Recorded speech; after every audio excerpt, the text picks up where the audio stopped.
Hello, আসসালামু আলাইকুম।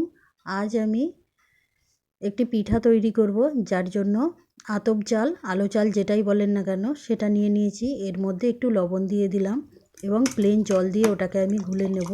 এটাকে জালি পিঠাও বলে এবং অনেকে হাত ঝাড়া পিঠাও বলে, যেটাই বলে। আমি পাতলা করে গুলে নিয়েছি, খুব পাতলা না, জল না একদম না দেখা যায়। এর মধ্যে কয়েক ফোঁটা আমি সরিষার তেলও দিয়ে নিয়েছি। এবার একটু কড়াই চাপিয়ে দিয়েছি, ওর মধ্যে হাতে এইরকম করে করে আমি ছিটা দিয়ে দিয়ে পুরো পিঠাটা বানালাম। যদি আপনাদের ভালো লেগে থাকে অবশ্যই লাইক দিন, সাবস্ক্রাইব করবেন, বন্ধুদের সঙ্গে শেয়ার করবেন এবং পুরো ভিডিওটা অবশ্যই দেখবেন। দেখুন এইভাবে আমি করেছি।